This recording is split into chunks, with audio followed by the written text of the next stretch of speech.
10. बारेगाव पिंपरी. हो. कसं वाटलं, काय काय बघितलं? आम्ही आता मंत्रालयात आलो. चौथी. भाषण केलं, एक छोटीशी झलक 1-2 मिनिटाची ऐकूशील आम्हाला? हो. पुस्तकाने माणसाचे मस्तक सुधारते, पुस्तकाने माणसाचे मस्तक सुधारते आणि सुधारलेले मस्तक कोणाचे हस्तक तर होत नाहीच, पण लाचारीने कोणापुढे नाही तर मस्तकही होत नाही, पण लाचारीने कोणापुढे नाही तर मस्तकही होत नाही. अशक्य त्या गोष्टी शिक्षणच करू शकते, अशक्य त्या गोष्टी शिक्षणच करू शकते. क्रांतीची मशाल शिक्षणानेच पेटू शकते.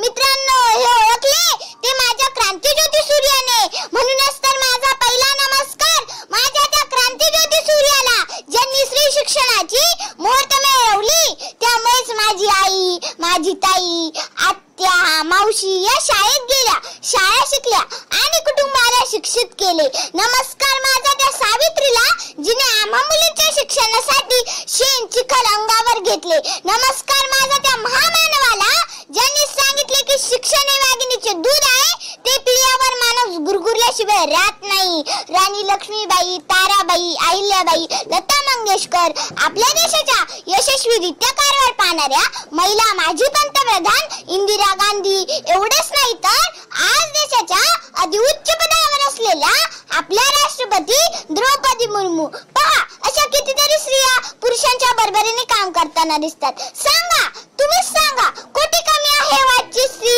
कर्तृत्व आणि सामर्थ्याची ओढून नवी झालर, कर्तृत्व आणि सामर्थ्याची ओढून नवी झालर स्त्री शिक्षणानेच केला आहे जागर, स्त्री शिक्षणानेच केला आहे जागर. शिक्षणामुळे स्त्रीच्या जीवनात क्रांती घडत आहे. स्त्री शिक्षणाच्या चळवळीतून तिने ज्ञानाचा दिवा पेटवला आहे. शिक्षणामुळेच आजची स्त्री पुरुषांच्या खांद्याला खांदा लावून प्रत्येक क्षेत्रात काम करताना दिसते. किती सामर्थ्य तुझी या हाती, फुलवीसी पाषाणातून ज्योती. किती सामर्थ्य तुझी या हाती, फुलवीसी पाषाणातून ज्योती.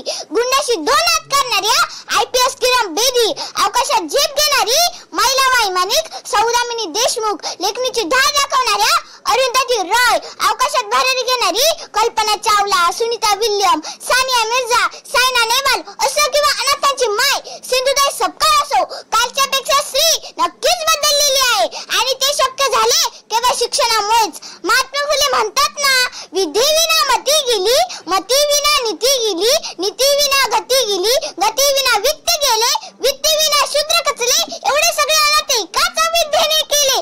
म्हणूनच तर मी सर्व समाजाला मनापासून सांगू इच्छिते की स्त्रीला शिकवा.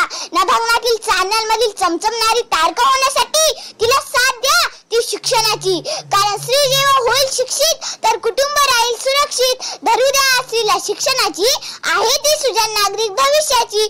खुली करा कवाडे शिक्षणाची, घुमू द्या वारे स्त्री मुक्तीची. पण ही झाली नाण्याची एक बाजू. दुसरी बाजू काय? अहो, तुम्ही तिला जन्माला तर घालतात, पण मुलाप्रमाणे सन्मान तिची वागणूक द्यायला मात्र विसरतात. मुलाला तुमच्या पुरणपोळी, तिला मात्र भाकरी शेळी. मुलगा तो वंशाचा दिवा आणि मुलगी ती कार्टीज. तो शिकत नसला तरी त्याच्या शिक्षणासाठी आटापिटा, आणि ती किती हुशार असली तरी शिक्षण थांबून बापाच्या खांद्यावरचे ओझे कमी करण्यासाठी लग्नाचा सपाटा. सांगा, कुठला न्याय आहे हा? असंच तिने अन्याय सहन करत राहायचं आणि एक दिवस सुंडसाठी बळी जायचे.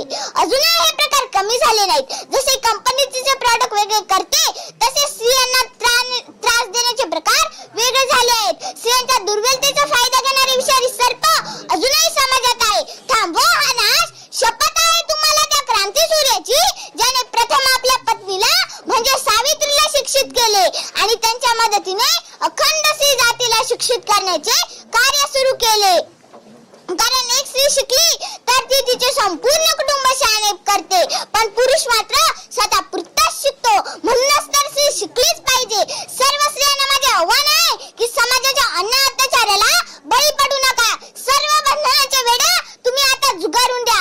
IT 2009 नुसार कलम 21 अंतर्गत शिक्षण हा तुमचा हक्क आहे आणि तो तुम्ही मिळवलाच पाहिजे. ठिपक्या ठिपक्यांनी जोडत जाणाऱ्या रांगोळीसारखं साव तुझं अस्तित्व, ठिपक्या ठिपक्यांनी जोडत जाणाऱ्या रांगोळीसारखं साव तुझं अस्तित्व, कारण तुला तुझं समाजात स्थान निश्चित करायचं आहे.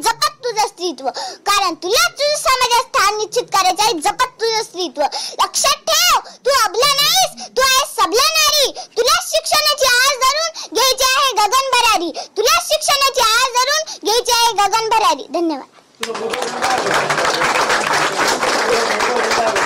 प्रांजलने आम्हाला बसमध्ये आणि अनेकांनी प्रांजली जाधव सय्यद पिंपरी बारागाव. महाराष्ट्राचे शालेय शिक्षण मंत्री दादा